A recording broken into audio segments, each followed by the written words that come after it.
welcome to the Pizza Roundtable, part of the I Need Pizza Club Network. Where every Tuesday at about 9 o'clock Eastern, we talk about the pizza news and the pizza goings on in the general industry. I am one of your hosts, Jim Mumford, joined by master gelato maker, pizza maker, boxing champion, I'm sure, Anna Crucitt. Hi, Anna. Good evening. How are you? Anna Crucitt, the first of her name. Yeah, or I could do that, but I mean, I'm selling you short for all the things that You're too I just learned you kind. wouldn't go a boxing gym, so of Yes, I course. did just start maybe a couple months ago, and it's been great. Get out a lot of aggression. So, I'm and sure to be you have fair, plenty. I'm doing well. I'll just give this little plug in. I do a lot of work with the John Arena Foundation, and meeting a lot of Parkinson's patients has led me into a realm of a lot of Parkinson's patients boxing. It's really good for your neurological development. And I thought, if that's something that people start doing when they're diagnosed, I feel like that could be beneficial to people just in general, in their lives. So I thought, why not? Why not? What do you say? That's I want to unpack that. That's actually really fun. Yeah. And I've dabbled myself, and that's yeah, you're right, because it is the highly physical, highly mental same. So Yeah. I think And there's something there. John Arena has said before, like when you're diagnosed with Parkinson's, you're prescribed boxing 8 days a week. Like all that, it's very helpful It's to amazing. slow the progression of the disease. And I thought, my brain could use some help as well. Yeah, I'm that's doing well amazing. though. How are you? Yeah, I'm good. I am good. Getting ready for Super Bowl Sunday. We are hosting people apparently. Oh, it's so- So I want to talk to you, right? People joke it's your Super Bowl, but this is actually your Super Bowl. I'm curious, what's the vibe like? Because you're not the average like takeout fast food pizza, obviously. Super Bowl Sunday, a blip? Is it just Sunday? Where do you fall in that? It's heavy in the afternoon. It is heavy in the afternoon, and we do a ton of carry out orders, but 7:30 rolls around. Now, to be fair, we close at 8 on Sundays. Okay, Like while we'll generally have a full dining room at that time, like through close, people will stop coming in around 7 to be seated. I mean, there are yeah, still, people with kids and families, yeah, or like they don't really care about the Super Bowl. Or there's people who just want to eat prior to watching it later on. sure, But it's not like a totally banging, yeah. not with our pizza. Yeah, which is fair. I mean, Totally again, fine. no knock against your pizza. Your pizza's Yeah, world class, but it's not Super Bowl party pizza, right? It's not 100%. indicative of what you think of, right? And I get that. So my wife and I used to, when our teams were out of it, which was most of the time, we'd go like the fanciest restaurants in Chicago because they were always open, right? And that was our opportunity to so that was always fun. But now we're in the hosting pizza party That's phase of so our fun lives. too. It is. It is. We're gonna right from the rink to hosting a Super Bowl party, which is the most Michigan thing I think I've ever said. No, it'll be good. Do you have plans? You gotta be, in the restaurant. I will be making pizza at our house. I probably Okay. won't bring it from work, uh, just because I've been kinda doing that lately. I made some bread tonight, just trying different Okay, great. hydrations, different temperatures in the oven. Why do we do these things? It's tried and true, but you kinda have to be like, is that really the Yeah, best is that way?" really what So you're we're gonna always do? just, like, circling back around, and I'm back in that right now. But I've been doing a lot of pizza classes, and so out of that, I have a lot of extra dough Hmm. in general, so I'll just, like, bake up some things at home. But this Saturday, I know Super Bowl Sunday, but this Saturday is National Eat Ice Cream for Breakfast Day. For all of you online, go to your local ice cream or gelato shop if it's open. If not, head to the grocery store and get some and eat it for breakfast. We throw a huge party. It's super fun. I spent all day yesterday making our breakfast flavors. It's once a year, one pan. I love it. Breakfast flavors, you have the floor. So we do like an orange juice sorbetto, but naturally we put it in a champagne flute with prosecco. So it's like a mimosa float. I love drinking these. But I only get them one day a year, but it's so delicious. We do like a frozen Bloody Mary with pickle juice and vodka, all of it. tomato juice in a sorbetto form. We have blueberry muffin. We do pancake stack. This year I'm doing a strawberry yogurt parfait, the yogurt flavor. So good. So like the whole day I'm just I am upset we live so far apart because I yeah, would be first, second, and third in line for that. it's filled. That Reservations are done. We got 8 I seats. mean, I know the owner. I probably could sneak in, but that sounds amazing. How fun! Way to steer them. Also, like those flavors aren't gimmicks. Those sound objectively They are delicious. absolutely delicious, yes. I mean, everything you may have had 20 some odd of your flavors It's have all it's been funny because bangers. I make the recipe, I wrote it maybe, 6 years ago, I'll tweak it marginally. This year's the best Bloody Mary sorbetto I've ever made, but it's fun. So that's It's Saturday, fun. then Sunday's Yeah. the Super Bowl, and then Monday is pizza day, friends. Yes, How it fun is is. that? So, we got That's so some things fun. going on for Slice Up Hunger. Today's National Golden Retriever Day, and so I've been celebrating my puppy Holly all day. It's Oh, just been such a fun week. this celebration week. My goodness. Yeah, we're gonna have a lot to talk about next Tuesday Yeah. after all the goings on, but that's fun. No, it National Ice Cream for Breakfast Day. I knew you celebrated. I didn't realize you went that hard and that purposeful. Oh my goodness. That's Yes. I mean, We're now I know. doing French toast dipped in our cinnamon bun gelato base. We put the brioche bread in it That's so and smart. we put it on the That's so skillet, smart. and it's just like so it's perfect. And then obviously you need a scoop of gelato to go with that. But we put gelato on our fried dough. We put it on, I told you we're doing avocado toast on our pizza. So we Yeah. do a whole pizza spread. It's just fun. It's a fun Oh day, my something gosh. different, one day a year. I can only do this one day a year. Yeah, I'm sure. If you have any leftover and you've got some leftover dry ice, I know a guy who Always. that those mimosas, that Bloody Mary, I'm sure Always. slaps. My goodness. We only have four recipes articles this week, Can give you 4 but recipes. they're yeah recipes articles were word recipes. But I'm gonna start with one that I think might be the spiciest, slight pun intended. This is courtesy of Delish. 5 golden rules for the best homemade pizza you'll ever have. Now, you said you make pizza at home, you make in the restaurant. Mhm. If you had to give one tip for someone's making homemade pizza, what is that one tip you would give them? You need a scale. That is excellent advice that we may or may not get into. All right. So Chef Wylie Dufresne, right? Sure, there's 5 golden rules of pizza. Number 1 recommends letting the dough rest in the refrigerator for 3 days That's probably and putting cheese under the sauce, prevent the crust from getting soggy. He recommends pre-cooking the pizza toppings and using a pizza steel. So be patient, 3-day ferment, stretch that dough like a driver. Mhm. The best way, shape, or is not with a rolling pin. You want to do it, That's pat it out, that's good info. che- cheese on the bottom and top, I disagree. pre-cook the toppings and use a steel. So of these, Anna, which ones would you endorse? It's all right, being patient is absolutely there. We're not doing 3-hour pizza. You're not making pizza dough at 1 and eating it at 5. So get that off of your heart. Like if you're interested in making at home pizza, you need a minimum 24-hour just to allow that yeast to feed on the simple sugars. Otherwise, it's going to be like impossible to digest. It'll be delicious. It's going to feel like bleh. So definitely being patient. I like that. Stretch the dough like a driver. Interesting technique. I agree with that. You're doing New York style, just kind of going around. So I've never heard it like that, but I get what they're saying here. Don't use a rolling pin. You're going to just crush out all of that air. And also, if you're pushing with a rolling pin, it's going to like break up the structure of it. It's just going to snap. I feel like people who stretch their pizzas by pushing it, it just shrinks.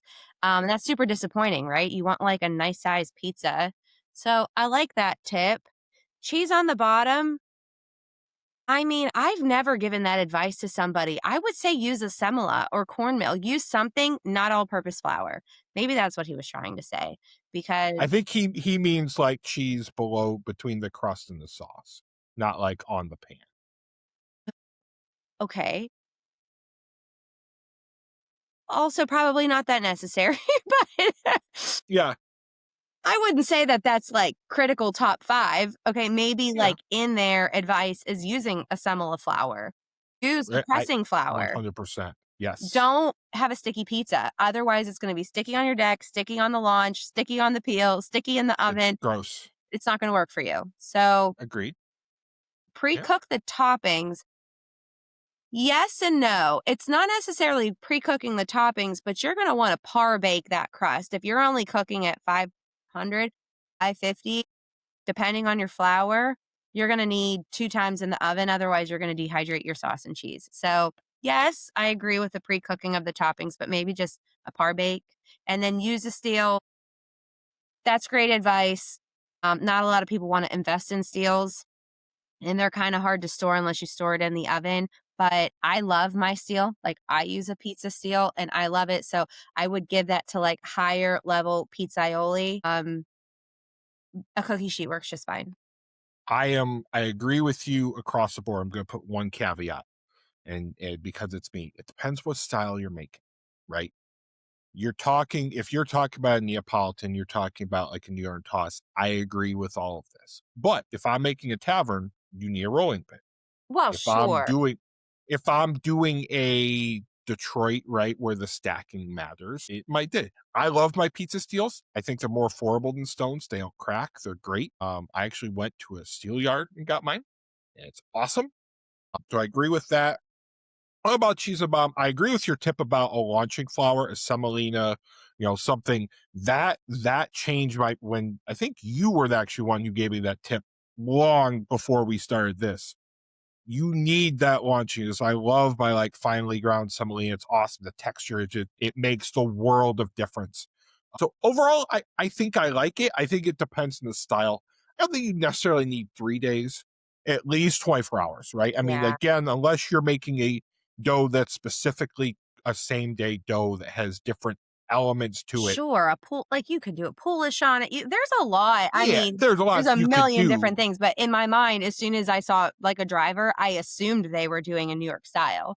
Has to be, right? So, Has to then be. I was So just going down the New York thought process of how I I, would cook that in my at-home oven. But, like, I obviously, like you're gonna nee a steel's not necessary if you're cooking a Sicilian. pan, right? Actually, I finished my Sicilians on steel, and I Okay. love that. Also, But yes, there's assumptions here. But overall, I came into this like skeptical, but actually, I think it's pretty good advice.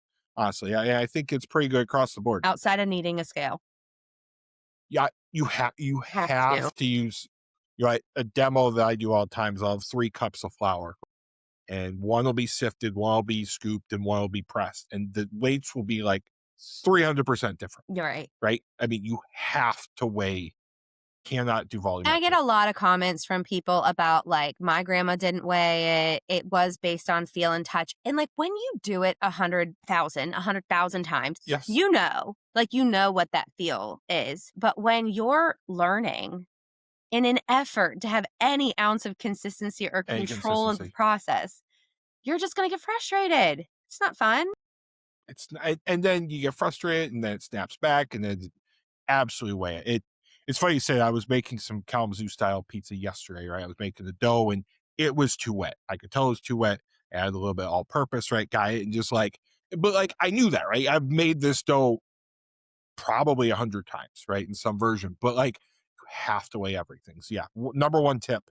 Number one B is preheat the hell out of your oven, like forever. But steels help with that. So all right, next article. So, Chef Anna, what do you know about St. Louis style pizza? You ever had it, ever experienced it? I So, let mean, me tell you what a good Chicago boy's opinion of St. Louis style pizza is. So, St. Louis style pizza is I'm not even call it cracker thin. It's like tortilla thin crust.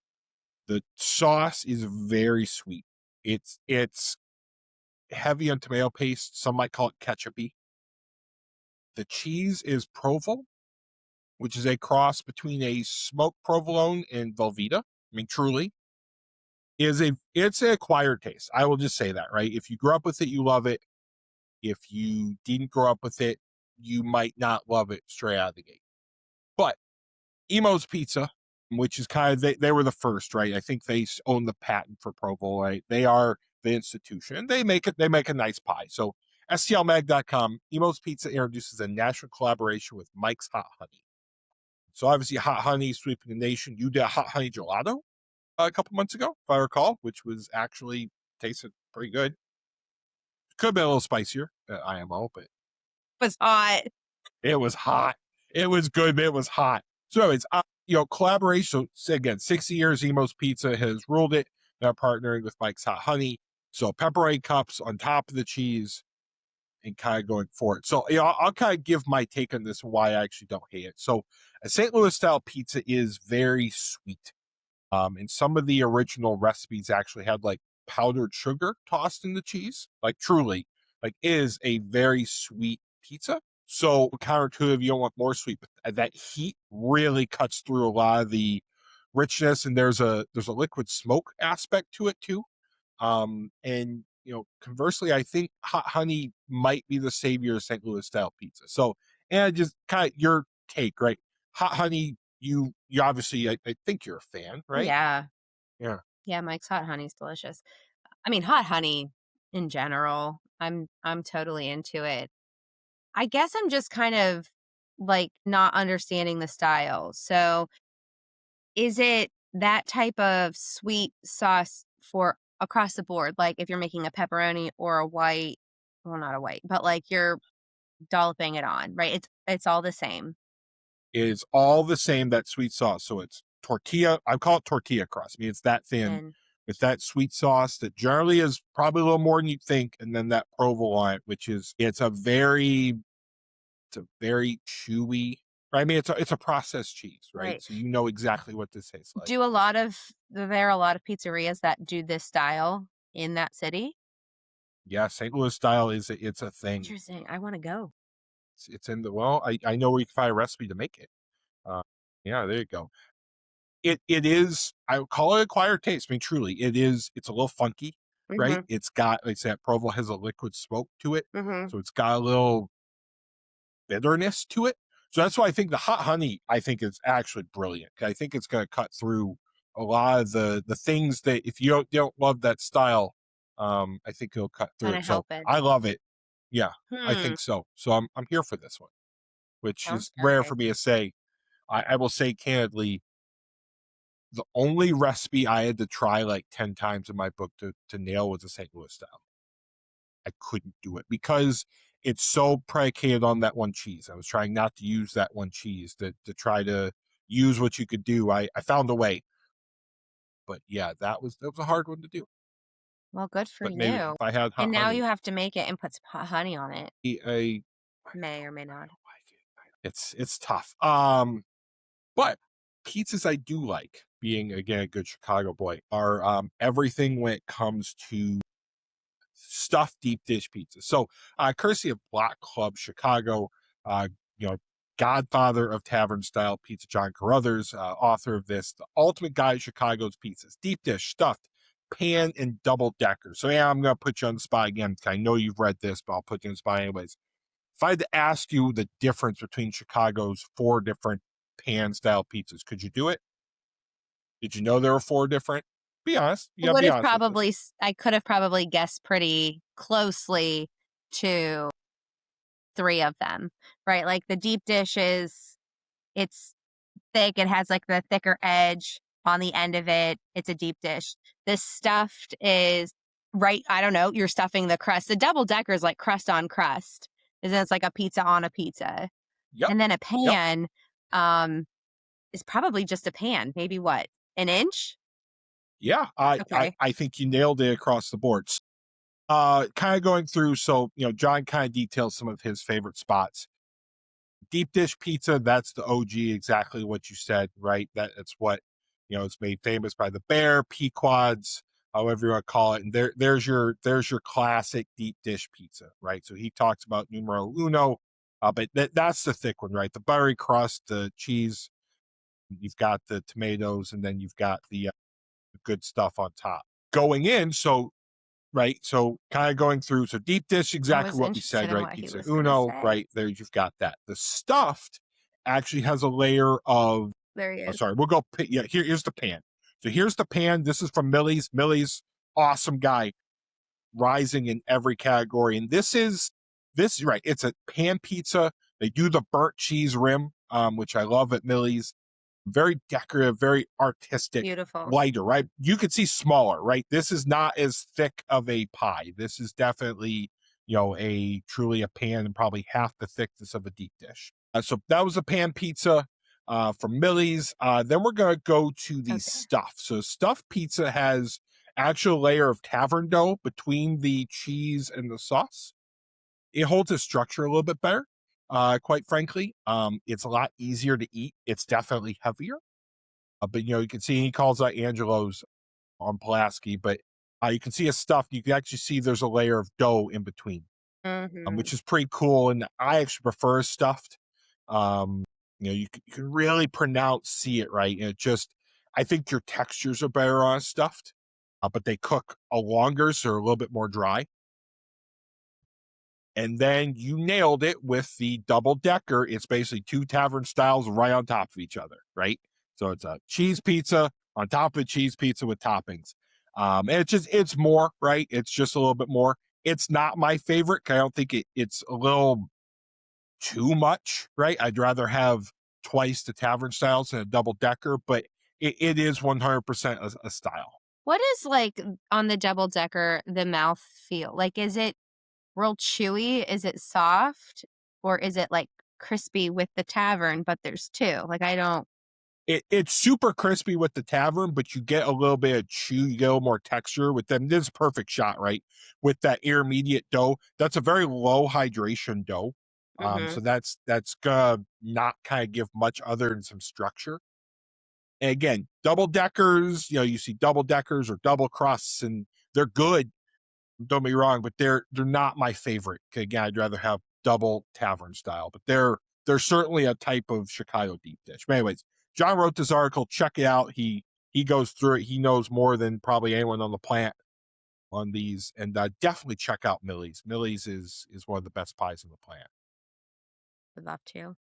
Yeah. Next time you're in Chicago, we'll hit up all the spots, and we'll have to spend a week Right before Pizza Expo. right before Pizza Expo. That's right, you are. Well, we'll at least we'll go Millie's, we'll go Flo and Santos, we'll go all my favorite spots. All right, we're gonna go a little bit south of Chicago for our last article. Peter, I tried the new frozen Antico pizza at Costco. I guess, and everyone in the business. Do you know the Antico pizza from Atlanta? Have you heard of this? Heard of it, but I don't know the chef. I don't know the Yeah, I don't either, but apparently, like, it's one of the most fastest growing like pizzerias like in the nation. So, Antico Pizza maybe. And Napoleon like in the has frozen department?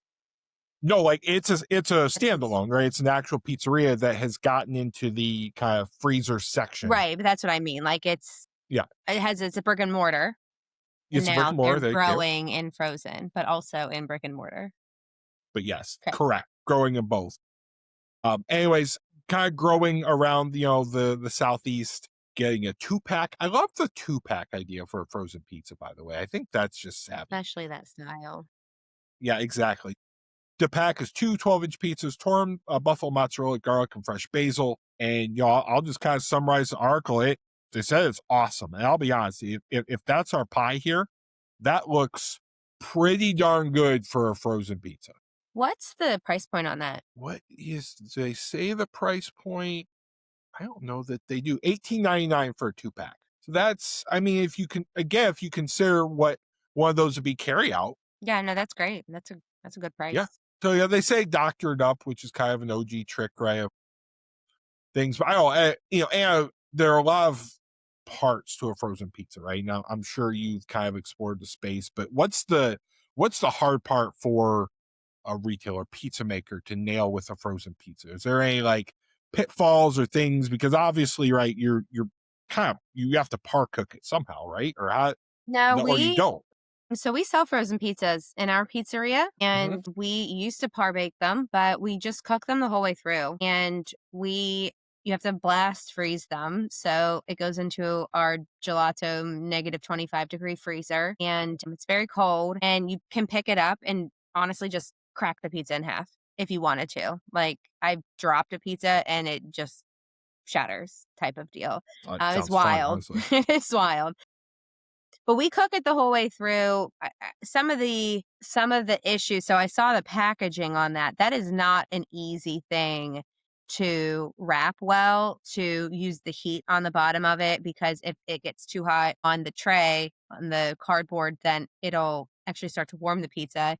Then you get like little water crystals on it from the Yeah. moisture. So we just put it into like one of those green packaging trays that cooks at 450, and it has a plastic lid on it. And then we run into the issue of making the pizza fit inside the container, because sometimes, it's a 12-inch container, and sometimes our pizzas are like maybe a little skewed. And so it might be a little bit high on the cornicione. So just having like the right size when you're pressing it to get it. But yeah, we just freeze it. Like, you have to make it, plate it so that it's like flat. You don't put them on plates. I'm sorry.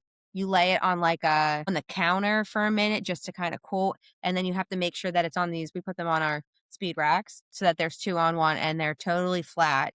And then you blast freeze it like that an hour, depends on the temperature of your freezer. And then you just package them up. Our Wow. advice at home to cook it is probably about 8 minutes.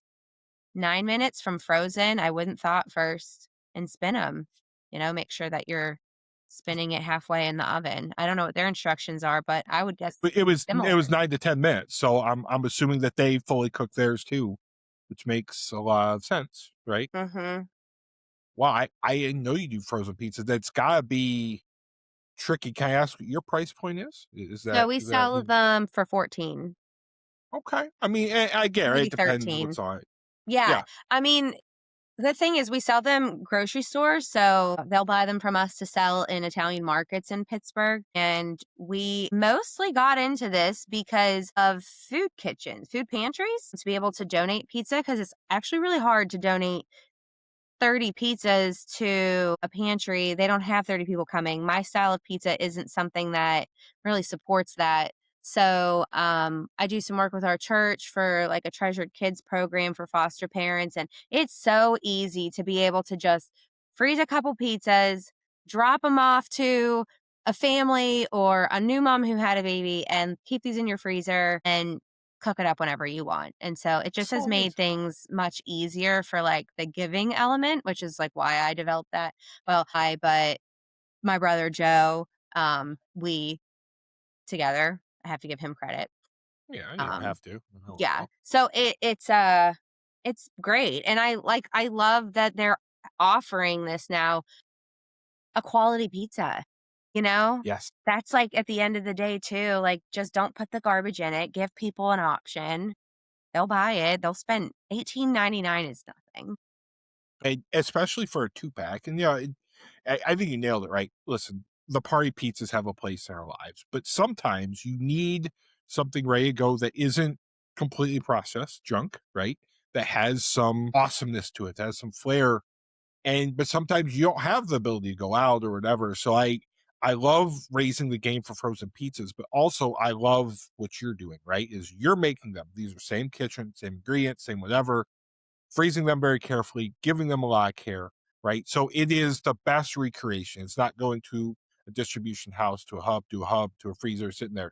You're getting, and that I think is kind of the play. I think that's the vibe that Antico's kind of rocking here, right? But I love that, and I also love that you do it for altruism, right? You do it for giving because of course you are. That's fun and that's good for you. That's amazing. I have a little one screaming. I'm sorry if you can hear No, her. it's okay.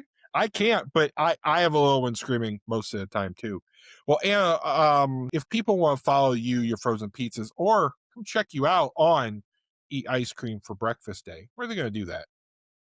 Lots of things going on our story. We're at Mercurio's PGH on Instagram, and I'm Anna.Crucitt on Instagram.